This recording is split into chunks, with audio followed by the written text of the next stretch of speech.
this first speaker is personally one of my good friends, and I've learned a lot from him. He's from the on-off group, and he's our human design mentor. And we've been working with him from ever since 2015. And our first conversations with Phil focused on starting with why. From there on, we knew there was a match in what we believe in, on what the startups need.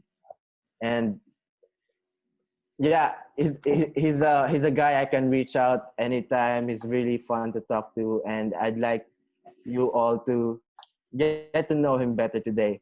Um, Phil Smithson of On Off Group, take it away. All right, cool. Thank you very much. Can you hear me okay? Can you see my slides? Yes, we can. Okay, cool. So yeah, as Alex said, I'm Phil from On Off Group, and I'm going to be doing this today.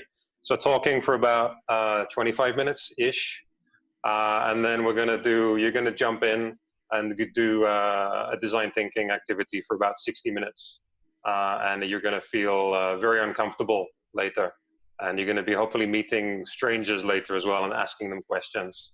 All the strangers, meaning everyone else in the call today. You're going to be paired up with someone. We work with a lot of different clients at On Off Group.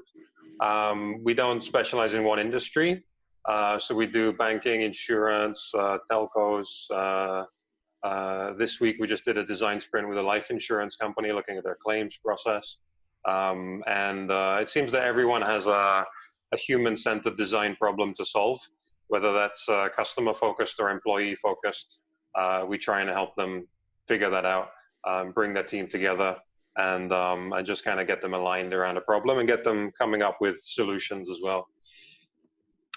Some of you may already know this stuff as well, which is great. Hopefully you get something from the session though, because there's a few things at the end that I'm going to add in about user-centered design. I'm going to talk about the ISO principles of user-centered design. For now, the design thinking process is a framework, perhaps, is something like this. So it's more or less you go through there are five different stages: empathy, understanding the problem you're trying to solve, going off with like a very open mind and exploring the world out there, defining the problem, coming back, drilling down, looking for different problems to solve, ideate or brainstorm, have different ideas, test some things out, build prototypes, test them out, and get some feedback. What's very misleading about this diagram is that it looks like you go step 1, step 2, step 3, step 4, step 5, done. And it's really not like that at all. It's more of an iterative process. So you might go through this multiple times. You might jump in at the final stage testing if you have something already to test, and then you might go back to the empathy. You might reframe. You might go back to the brainstorming. So it's a big, kind of messy, creative process. It's non-linear, iterative. It's about understanding what people need, who they are, how they behave. What are their problems, getting out of our own heads, forgetting what we think we know about the problem, to challenge assumptions, and what we think might be the problem at the beginning, actually we might discover a different problem to solve as we go through this process. It's about reframing problems, looking at them, inspecting them from different angles, and having the courage to do that actually. And it's about prototyping and testing. So with human-centered design, we begin with what unmet needs exist, what problem is out there in the world that we could solve, and I think startups are quite tuned into this naturally, because you're going off and you're solving a problem that hasn't been solved before usually, or you're solving it in a different way, and you tend to be more focused on the user needs. Startups and large corporations have the same problem. They forget this process. They forget to focus on their users, and they get lost in building stuff. And actually, startups suffer from this a lot. Is they get lost in building stuff, and they go off for 6 months, 12 months building something, and they don't recognize that they're building it on the assumption that they're right. And whether they verbalize that or not, they go through this whole process based on the assumption that, no, this is the right solution. And then they can spend 6-12 months building it, and then eventually they end up actually wasting time they've built there, the time they spent building it, because they've solved the wrong problem or they've solved it in the wrong way. So throughout this whole process, it's about refocusing always on the user-centered needs. So as you see on the slide there, some of those triangles, you'll have my slides, you'll have a PDF of the slides sent to you after or during, perhaps, I don't know. As we go through the process, you'll see that some of these triangles go out, some of them come back in. So we use that to illustrate two different modes of thinking that we use as we go through the process. Sometimes you're divergent, you're creative, you're exploring, you're open-minded. And then there are some times when you're convergent, you're analytical, logical, judging, processing things. And the important thing is there's no overlap between those two different modes of thinking. It's either we're all together as a team divergent, or we're all together convergent processing. There's no overlap. There's not one guy in the room who's shouting out why these things can't work. The convergent, it's like we're all divergent together, and then when we go to the next stage, we're all convergent together. So it helps give everybody a voice, and that's where a lot of the kind of the large corporates come in useful as well. That's where they find use in it, is because often there's a boss giving instructions, and the boss is often the convergent one sitting there saying, no, that's not going to work, that's not going to work, that's not going to work. And it can be hard for people to kind of remember that it's supposed to be two different modes of thinking. As we go through the process, this is a better indication of what the process is gonna be like. It's a squiggly line, right? You jump in at the beginning. You don't know what you're gonna learn when you go into that first empathy stage. It's messy, it's uncertain, it's ambiguous, it's uncomfortable, because you're going off and you're exploring something for the first time, perhaps going to meet customers, seeing them experiencing problems for the first time, and it's uncomfortable. You don't know what you're going to learn, but you go in with a learning mindset. You go in with that divergent mindset, open-minded. What can we learn? What problem is out there? How can we solve this? And you push your assumptions aside. And as you go through the process, empathy, define, ideate, prototype, test, you'll start to get clarity, but it's not like you go through once and then you're like, okay, we're done with user-centered, human-centered design. We know what people want. It's a continual process. So you never really get there. You never really get to clarity and focus. Ultimately, there's no perfect in mind here. Everything is always changing. Business is always changing. Technology is always changing. User behavior, user context, situations are always changing. So we have to kind of keep this cycle going, keep checking in with people, testing things out, and seeing what they need.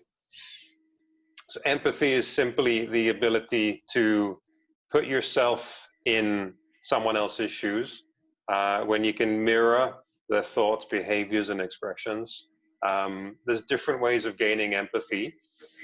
There are one good way is kind of going and watching someone use your website, your mobile app, your service, and then interviewing them after, or site visits. If you're working in a bank, say, and you want to learn about what's the customer experience like in a bank, then you can just go and sit in the bank and watch people coming in and going out, and look for problems, and then you can match that with interviews after as well. The important thing here is that you're forgetting what you think you know about the problem, and you're going off and exploring what someone else might know, what someone else's life like. The thing to remember here is that you're not your user. You are not your user. You are not the person you're designing for. Usually, in 99 times out of 100, it's not you that you're designing for. When you have that one time out of 100, it's great. It's easy. Everything makes sense. But it's usually you're not. Like the the insurance company we did the design sprint for this week. We did user testing on day 4, and every time we do it, they go, "Oh God, yeah, I didn't know that. I didn't think about that. I didn't think about the technical language we use in our thing, like beneficiaries can be too technical for people." And even on speaking of technical language, one thing that came up this week on Thursday was we were trying to tell one of the test participants to zoom out on her screen, because we did a remote test and we could see her screen, and we said, can you zoom out? And she didn't get it. She's like, what? And we had to explain to her, she was using a tablet, put 2 fingers on your screen and bring them together. And she did that. And then she went, you mean make it smaller? And it was really insightful that shit, the smallest thing can be technical language for people. So you have to really keep that in mind, that whatever you expect, your assumptions, you need to validate your assumptions as soon as you can. And I think the other couple of speakers are going to push that message today as well. I'm going to try and play a short video here. How many of you have heard of deja vu? You've probably heard of deja vu. Deja vu is this idea that we've been here before, I've seen this before.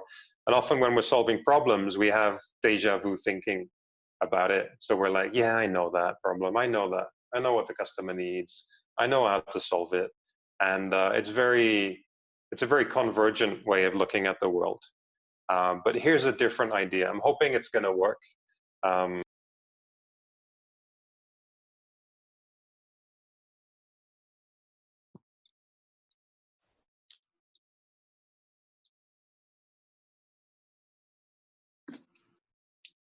Just had that little feeling. You ever get that funny little, that kind of feeling, that Vuja day?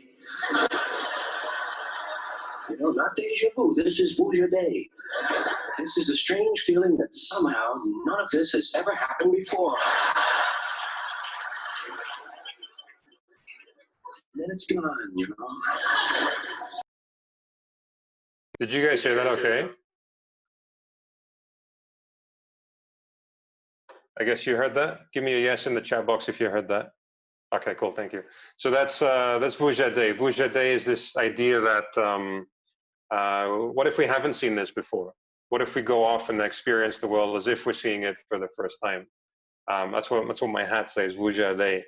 So we like people to use it as a verb and tell them to go off and Vuja day the problem area. Imagine you're seeing this for the first time. Imagine you've never seen this problem before. So let's Vuja day the problem area. Let's Vuja day the customer experience, and it helps remind us to see things for the first time. It might not be obvious, but I'm not actually Filipino. I know that's probably hard to believe for some of you. And once upon a time, I came here and I wanted to learn Tagalog. What happens with a lot of foreigners that come to the Philippines is some people say, I want to learn Tagalog. And some people say, oh, okay, cool, I've got just this thing. Here's a book of grammar and verbs. It's 300 pages long. Here you go. Good luck. See you in 3 months. And that works for like 1 out of 100 people. They like working that way. Most people don't like learning that way. So if we drill down into the problem, we might see something we didn't expect to see. So we go, okay, cool. Why is that? Why do you want to learn Tagalog? Well, so I can speak to Filipinos, of course. You idiot. Why are you asking me this silly question? Well, okay, that makes sense. But help me understand a bit better. Who do you want to speak to? When? In what situation? In what context? Well, because I've got difficulty understanding my teammates, and I want to feel connected to them. I feel disconnected from them. Okay, why do you want to feel connected? So keep asking why, keep drilling down, stay curious every single step in the process.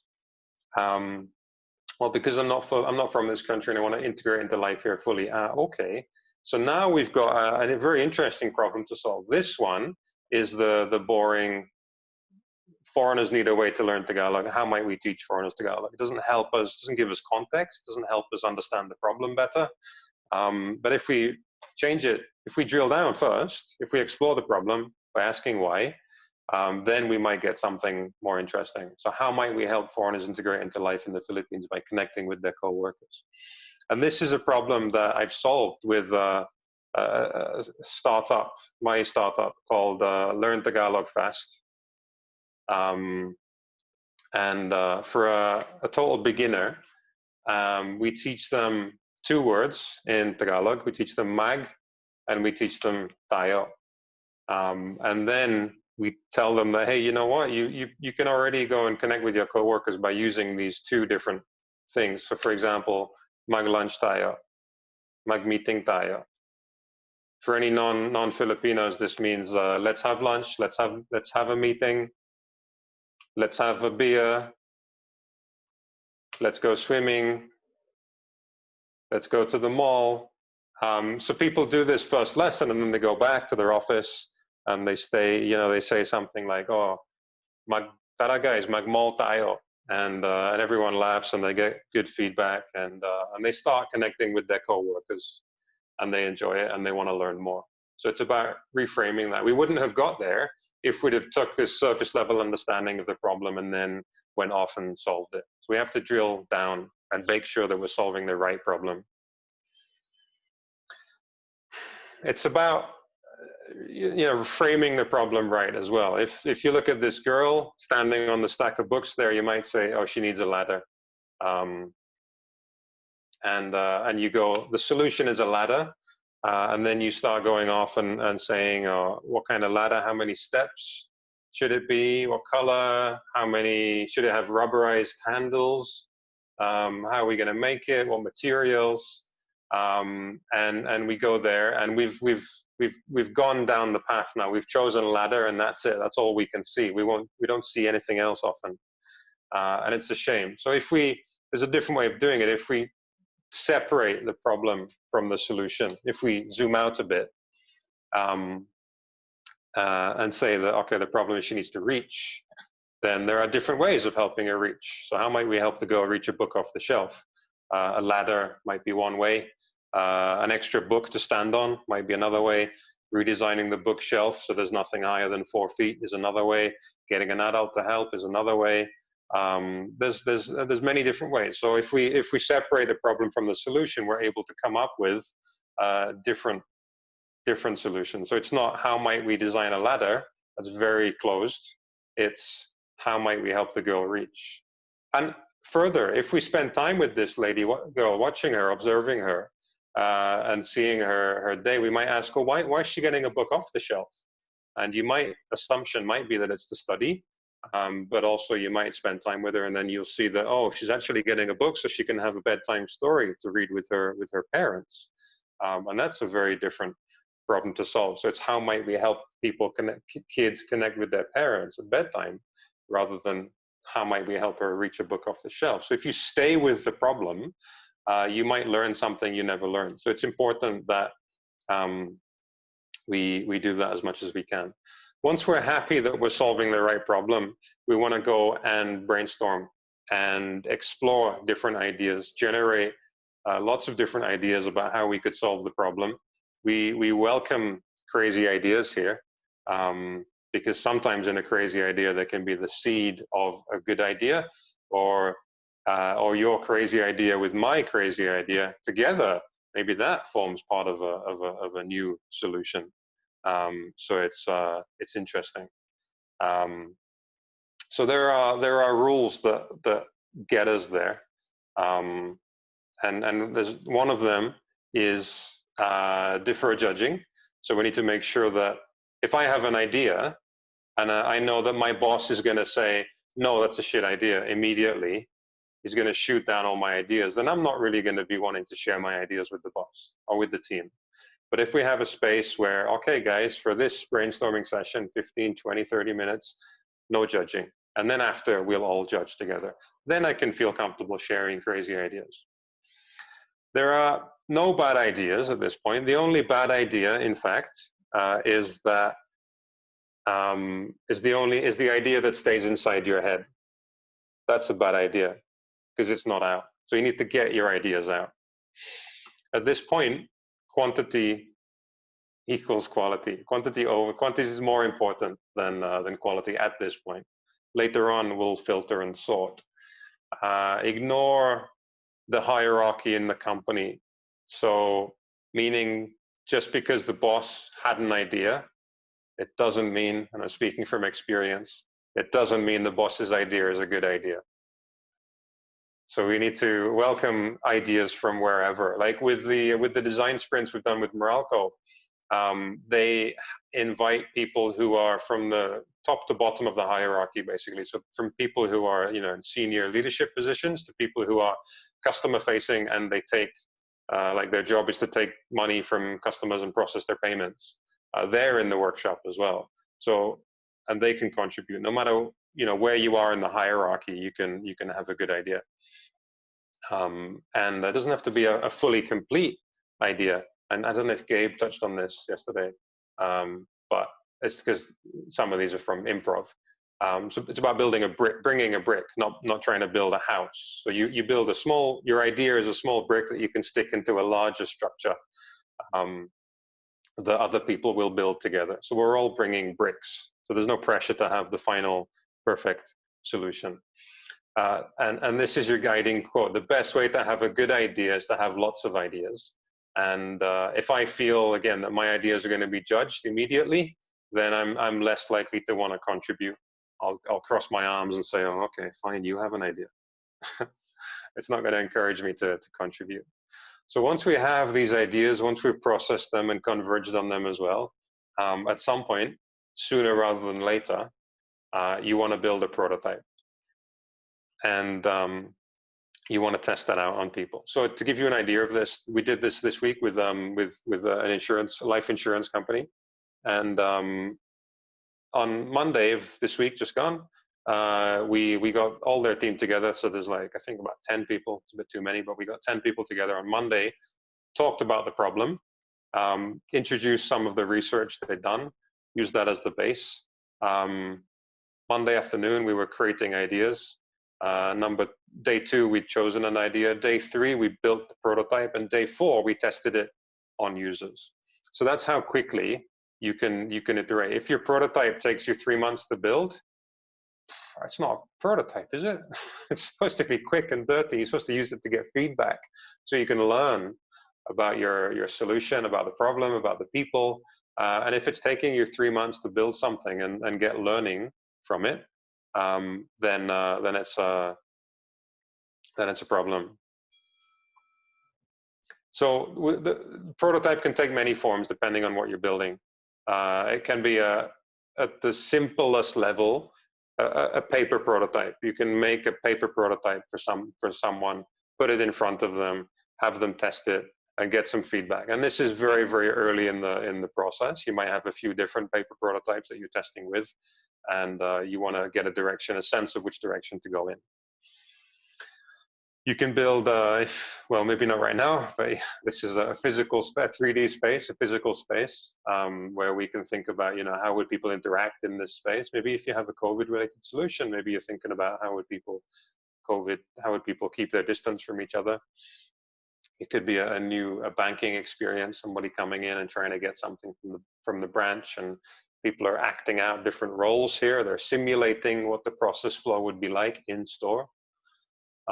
This is an example of the paper prototype, interactive paper prototype. I think that's not going to play. This is one we did with Meralco last year, I think. Yeah, last year. This is using the tool on the right, Marvel app, again with a design sprint. So in one day, they built this prototype. Meralco built it themselves, actually, as well. It wasn't done by a professional designer. As you can maybe tell, it was a prototype. But we had the Meralco like customer-facing team, the technical team, the marketing and communications team building a prototype in Marvel themselves. So they put it all together. They feel ownership, and the feedback they got on that the following day was very personal. So Marvel is a really cool tool. It's very easy to use. Anyone can learn it. I give them a 15-minute introduction at the beginning of the day, and then they go off for the day. There are other tools. This was from a project in Ghana and the client had really bad internet in Ghana, so we couldn't use Marvel or anything. We had to use, don't know if you can tell, but we had to use PowerPoint for this. So the top, the Google Chrome address bar is just a screenshot, and then everything else is screenshots and images and hyperlinks. So the link from the homepage to the product list page to the product detail page, and this is something you can put into PowerPoint, into PowerPoint and test on users. So right now, we're obviously all of our tests are done remotely. So we made this kind of guide. There's a tool called lookback.io, which we use for our usability tests and for design sprints and any kind of testing we need to do. It's got a 14-day free trial per email address. You might have more than one email address, I don't know.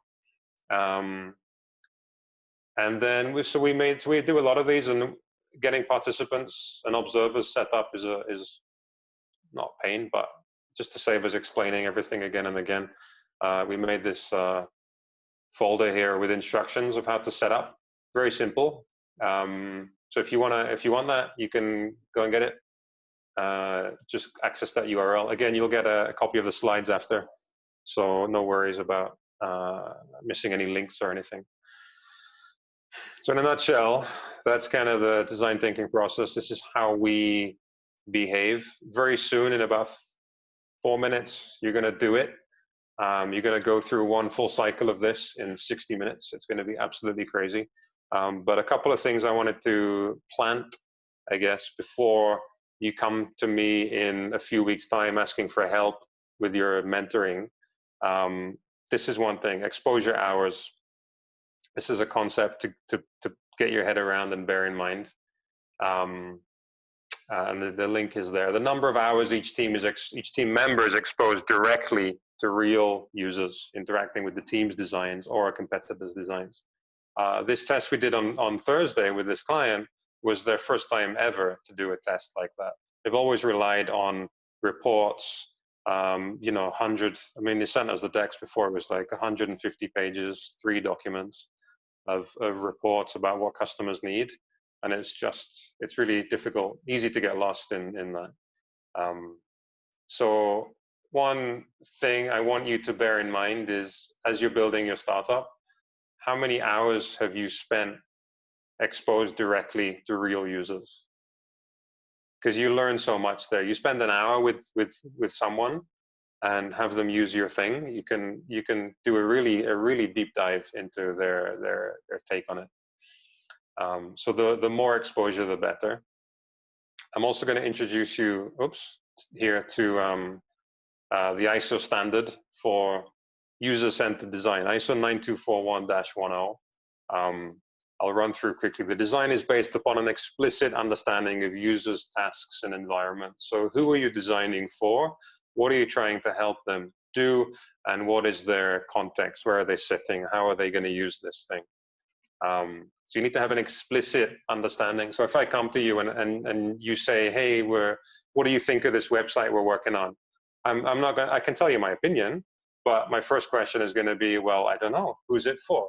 What are you trying to help them do? What's the context of use? What's the environment?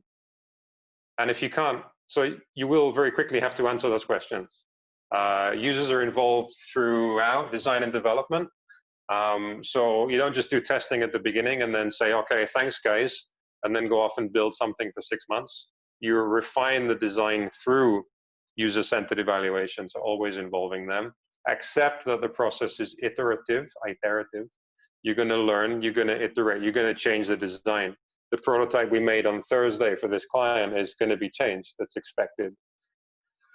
Try and address the end-to-end user experience, not just what happens on the device, but hey, what happens after, what happens before?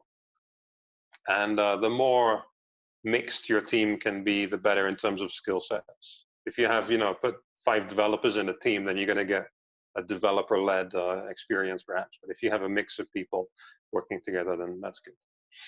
I know that's a lot to take in.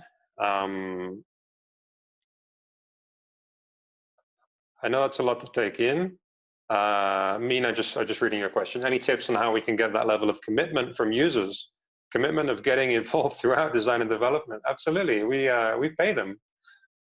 We don't expect them unless you're working on a really cool project, which is using cutting edge technology and everyone's so excited for it, or unless you've got your users, your early adopters there, and they really want this thing to work and they're really bought into it. Unless you have that situation, then usually we pay people. We give them some gift voucher or something like that to get them to come back. It doesn't have to be the same users, but it has to. Usually, you have the same user type coming in and testing. So so I guess, Mina, I'm not saying that you're testing on Jeff, and Jeff has to be available once a week for the next 6 months. No, but people like Jeff have to be available for once a month or something like that. Okay, enough chit chat. Is involving friends as effective as strangers? No, because friends like you and they want you to succeed, and they'll tell you whatever you think you want to know. Get strangers. Speaking of strangers, that's what we're going to do now. So yes, thank you, RJ. That's very nice of you. Access that link, onoffgroup.com/ideaspace, and you should get redirected to a Google Sheet with instructions. And in this Google Sheet, that's where we're going to work. Okay, this is where we're going to do the activities for today.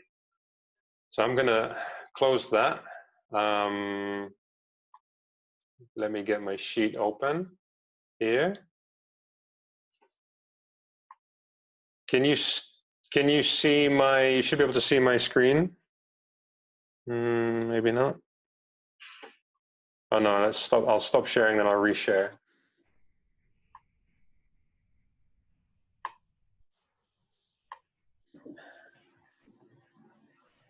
There we go. So you should see my Google Doc. I can see a load of people in here, 47, about 50 people in there right now. So what's going to happen here as we go through is we're going to zip through 60 minutes with design thinking, and you're going to go through empathy, define, ideate, and testing. No prototyping in the Google Sheet, unfortunately, but we're going to go through this as quickly as we can. The idea here, so again, I follow the instruction right now while I'm introducing. Make a copy or download it, and you can open it in Excel, and then you can work there. You're going to be assigned to a breakout room with a stranger, hopefully. You might get lucky and you might get someone you know, but we're going to assign you a breakout room, and there should be 2 people per breakout room, and you're gonna interview each other. You're going to learn about a problem, and you're going to brainstorm a problem for the person that you're in the room with. So the house rules for this is that once I've broken you out, I'm not going to bring you back until the end. Okay, I don't want to go through each activity and have to worry about getting you in and out of your breakout rooms because there's so many of you. So please pay attention to the broadcast messages that will appear at the top of your Zoom breakout room as we go through the activities. I won't be able to come in and check in 40-ish breakout rooms.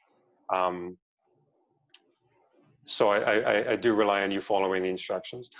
This whole thing will be rushed. You won't have enough time. We just spent a week doing this same process. You can spend longer as well if you want. The good thing is it scales. My key point here, my key takeaway I want you guys to get is that it's you understand the flow and you understand that the process is iterative, and also you get comfortable being uncomfortable, comfortable speaking to someone else, asking them questions as if well, they are going to be hopefully a stranger today. So don't worry about not having enough time to do each activity. You probably won't have enough time, but do worry about at least doing a little bit of each activity so that we can get through. That's my in 60 minutes, that's my priority. Okay, 55 minutes. I'll stop talking. 50 na lang, Phil. 50 na lang, okay. Any questions before we begin? Does everyone have the document open? I see 59 people in there.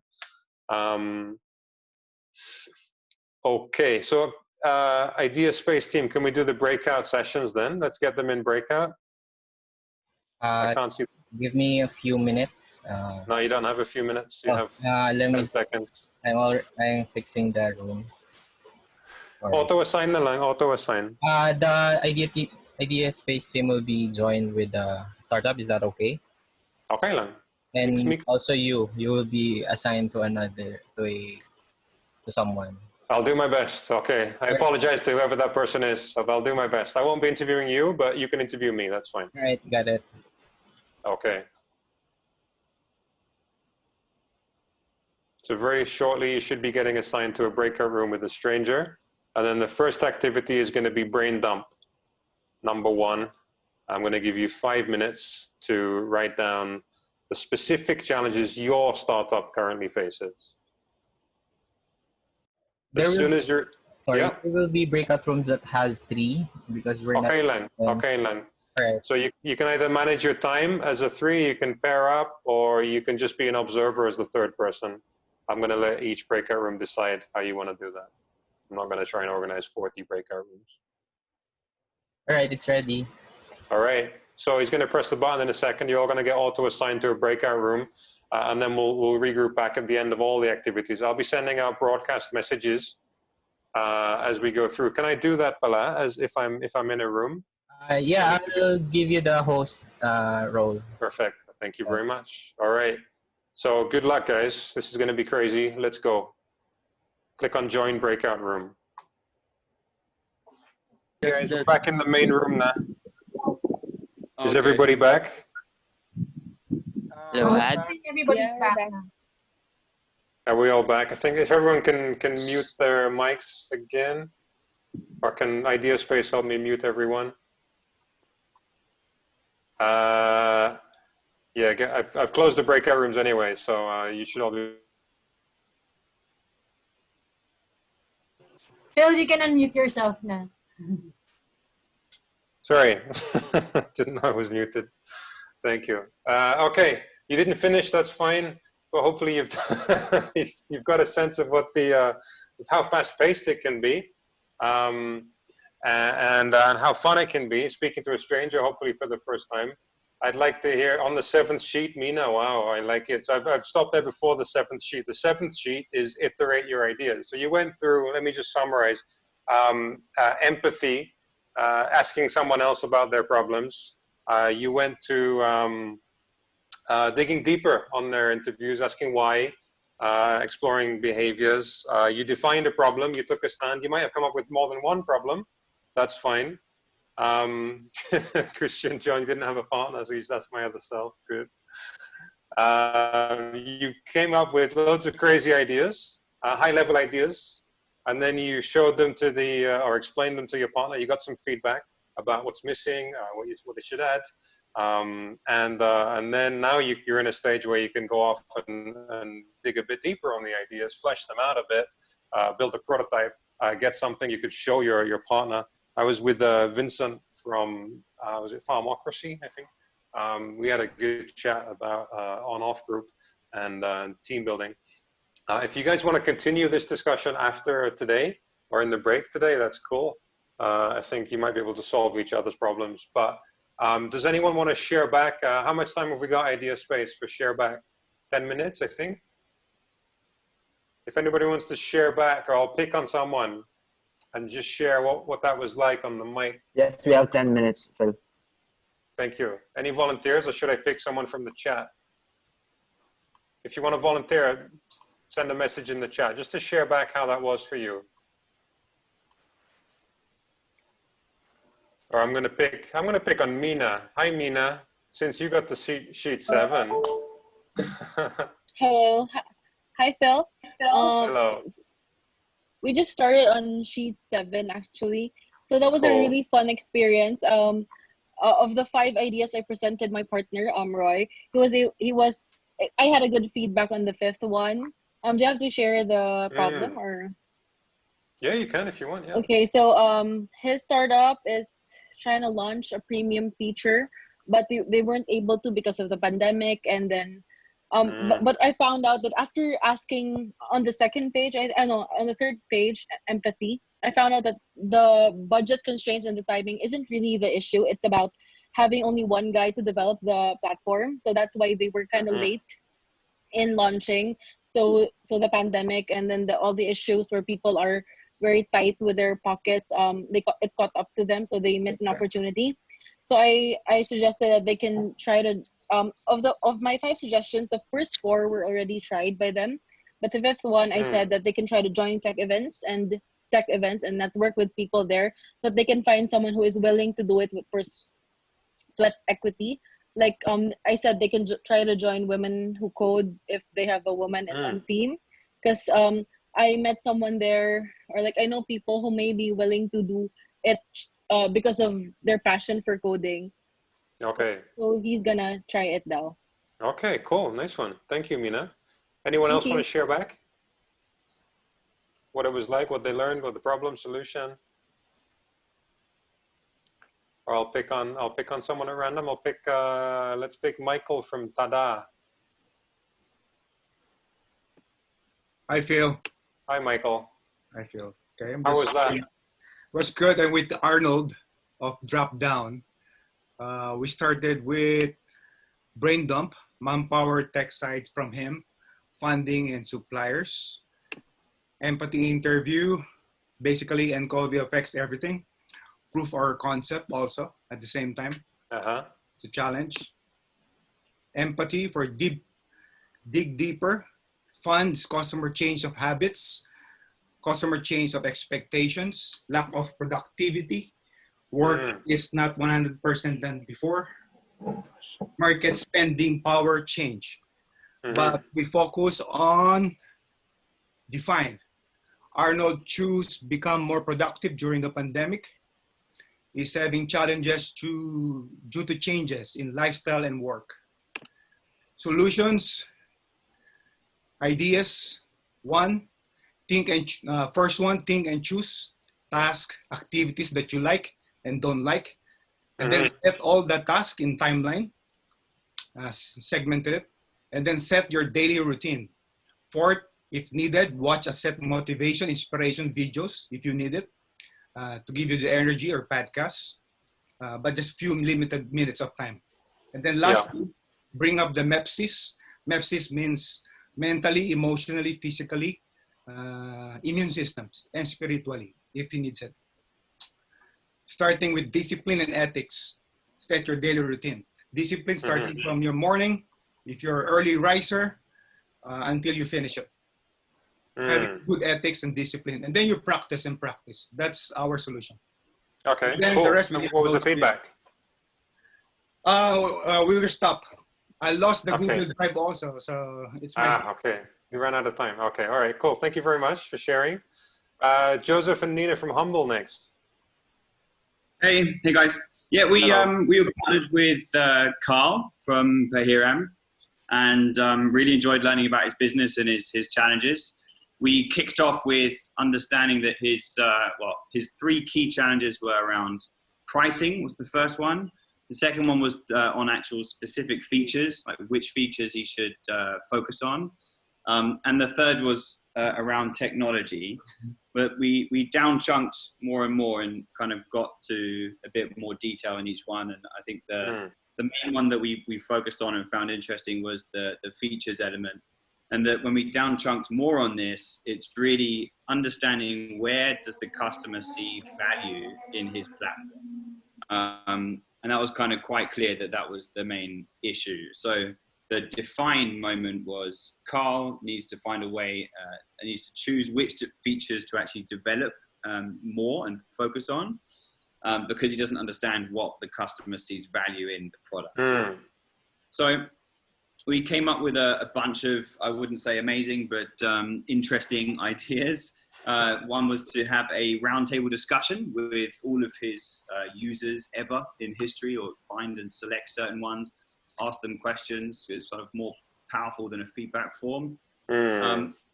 a second, which was to create 5 completely different websites, all focusing on different features, and then just test, see what the results said. Third would be to go for a volume approach, to send basically a feedback form or a survey to literally all types of stakeholders. So not just clients, but employees or investors or partners or competitors. And then fourth was to find the best competitor and understand what features they focus on and why, and where they really saw benefit. And fifth was to find a mentor who really understands that process that he's going through, which is going from very traditional companies and turning them and techifying them. Because for sure there are people out there who have gone through it. And then the feedback actually was really interesting. So I'll just choose one in the interest of time. But thank you. On finding the best competitor, it became clear that it's quite difficult to really find a competitor in a very similar space in the Philippines. So we said, well, Southeast Asia, and kind of Carousel was similar. They buy rather than rent. But then the more and more we down-chunked, there are actually certain B2B similar companies outside other places in the world. So you could really find these guys on LinkedIn, even look at consulting with some of these competitors and doing more competitor research anywhere in the world just to understand what features really they focus on and then test accordingly.